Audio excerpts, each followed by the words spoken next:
Somewhere in this country right now, a guy named Walt is standing over his late father-in-law's dresser, going through the drawers because somebody has to. Old ties, a watch that stopped years ago.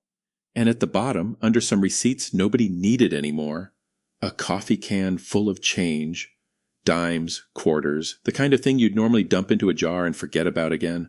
Walt almost did. Then his brother-in-law, who collects that sort of thing, took one look and said, "Don't you dare spend that at face value."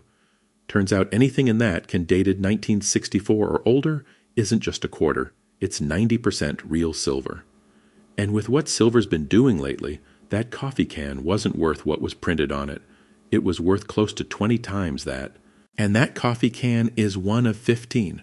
Some of what I'm about to walk you through is sitting in a drawer, exactly like Walt's.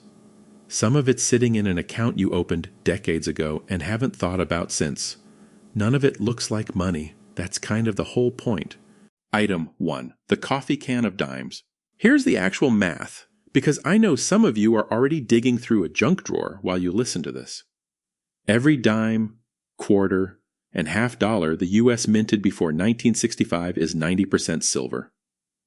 In 1965, the government swapped to the cheap stuff, copper and nickel, because silver got too expensive to keep stamping into pocket change. So if a coin in your hand says anything before 65, it was never really change. It was a silver coin wearing a change costume. And silver's had one of the wilder runs of any metal out there, trading under $30 an ounce at the start of last year, and sitting up around $65, $70 an ounce as I'm telling you this. Every major bullion dealer in the country is pricing off the same number, so this isn't some guy's opinion. It's just what the metal's worth today. Run the math and $1 worth of old face value coins, a handful of dimes, melts down to somewhere around $46 to $52. Call it 20 times face value, same as Walt's can. And this isn't rare coin hunting. You don't need a key date or a mint mark nobody's heard of. This is the most boring category in the entire hobby. Dealers used to call it junk silver, because for decades that's exactly what it was. Junk. It isn't junk anymore. Item 2. The silverware drawer. While we're on silver, check the dining room. If there's a set of real silverware in there, or a tea service nobody's used since a wedding sometime in the last century, the same math from Walt's Coffee can apply. Look for the stamp. Sterling, or 925, means it's genuinely 92.5% silver, not just silver-plated over something else.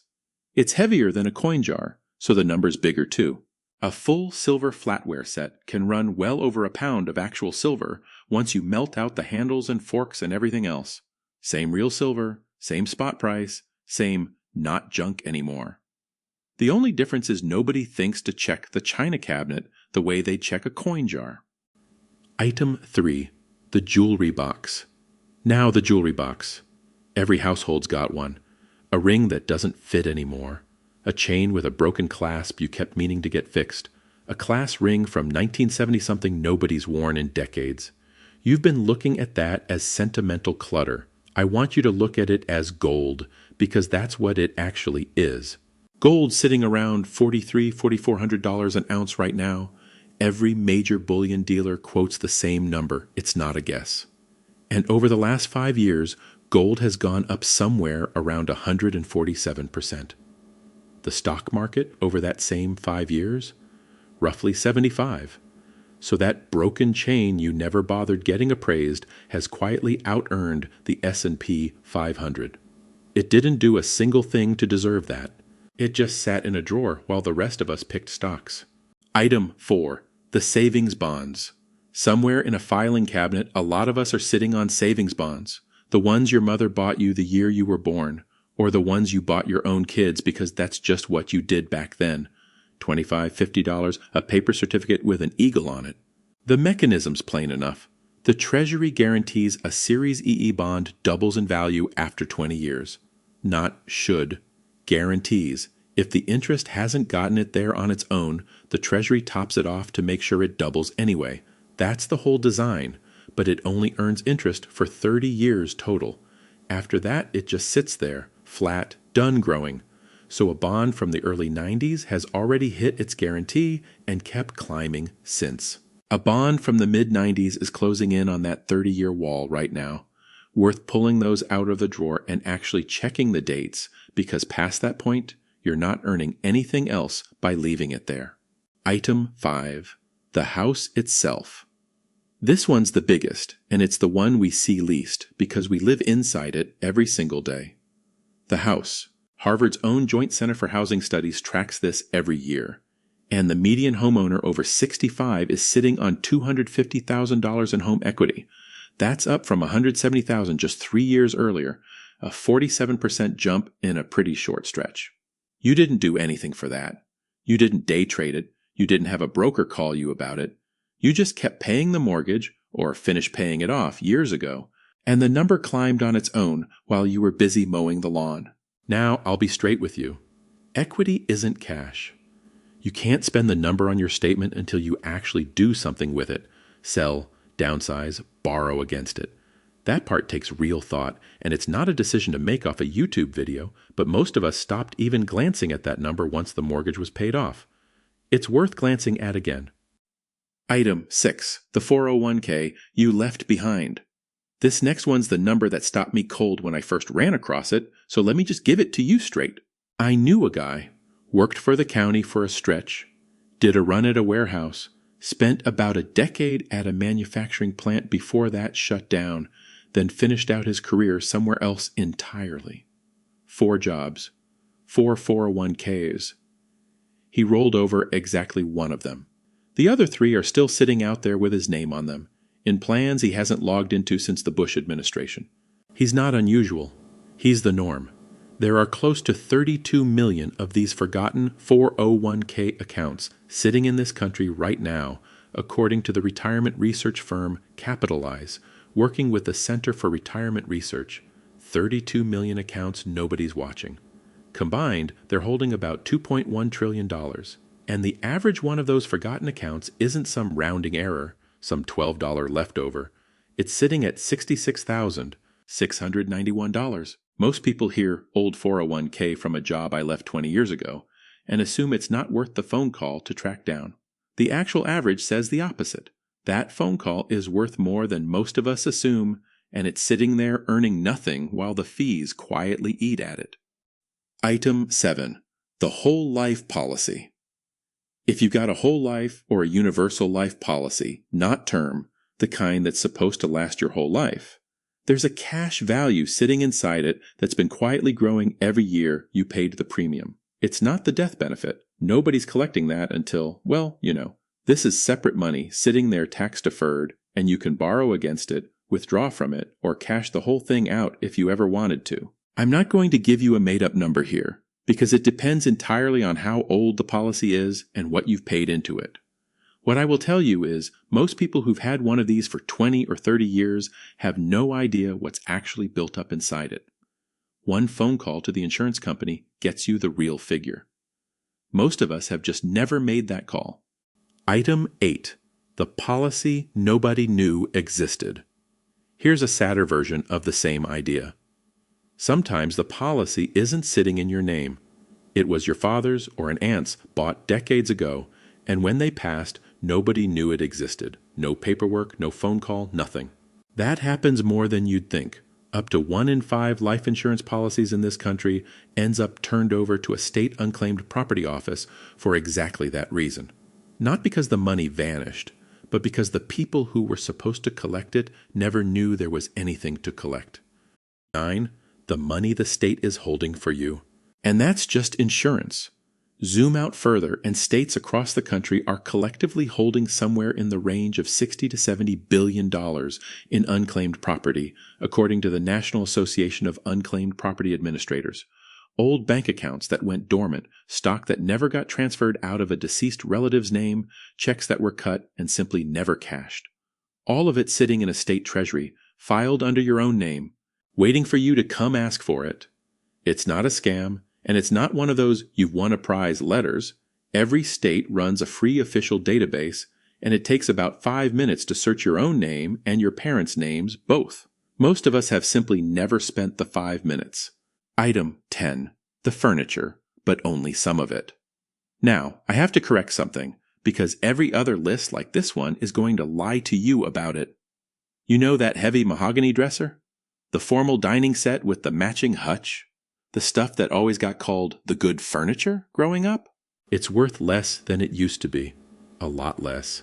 Appraisers who track this call it brown furniture, and depending who you ask, the market for it has fallen somewhere between 50 and 90% off its old highs since the 2000s. One documented mahogany desk sold for around $56,000 back in 2004. By 2018, the same piece brought $12,000. Nobody wants grandma's formal dining set anymore, and pretending otherwise doesn't help you. But there's one exception, and it's the stuff that used to be considered the cheap throwaway furniture from the same era, the slim teak pieces, the simple low chairs, what people now call mid-century modern. That's the one category still climbing because it fits the smaller, lighter homes everybody's buying now. So if what's in your garage is heavy and dark, it's probably worth checking eBay before you get your hopes up. If it's light, simple, and looks like something out of Mad Men, that one's actually worth a real look. Item 11. The Record Collection. Down in the basement, a box of records you haven't touched since the turntable broke. Most of them, honestly, aren't worth much. The market's flooded with common titles everybody owned, but some pressings genuinely are worth real money, and the only way to know which is to actually look before it goes in a yard sale box for $1 a piece. Item 12. The stuff you kept from being a kid. Same story with the comic books, the baseball cards, the stamp album you started as a kid and never finished. It got shoved in a closet, and somewhere along the way you decided it was worthless because it was old. Old isn't the same as worthless. Some of it's genuinely nothing.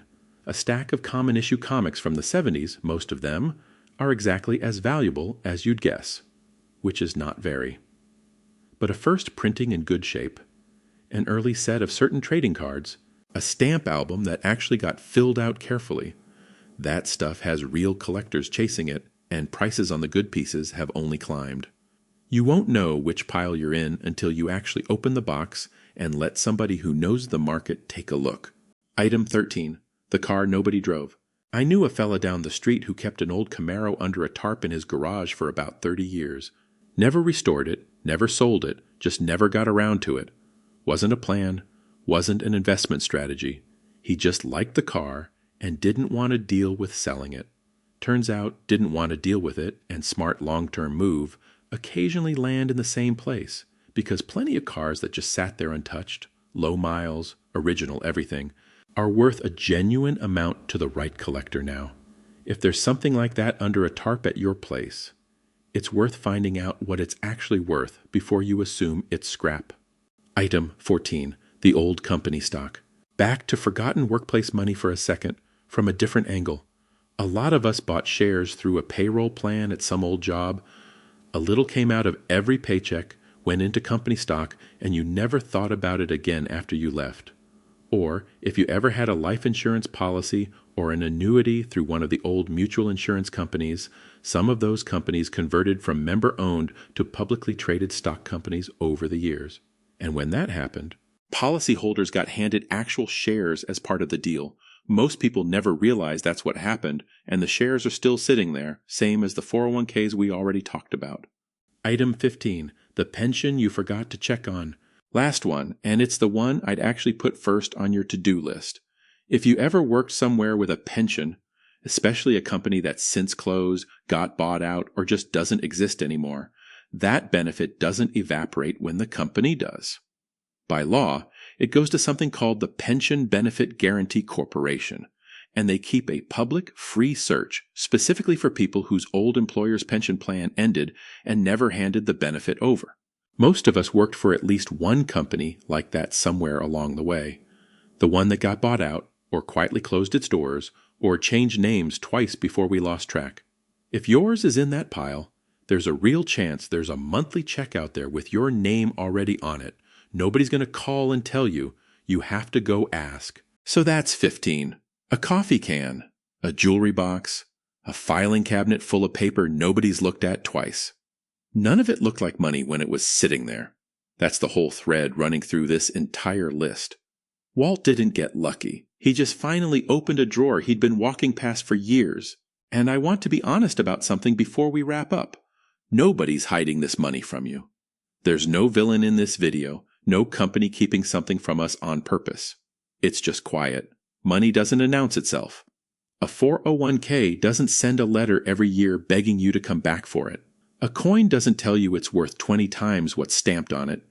It just sits there, patient, waiting for somebody to actually look. And most of us, most of the time, don't. That's really the difference between the people who end up comfortable and the people who end up surprised.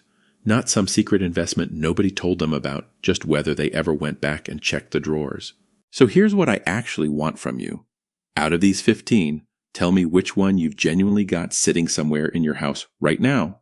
The coins, the old 401k, the pension you haven't thought about since you left that job. And tell me which one you're actually going to go check on this week. Not someday. This week. I'll be reading.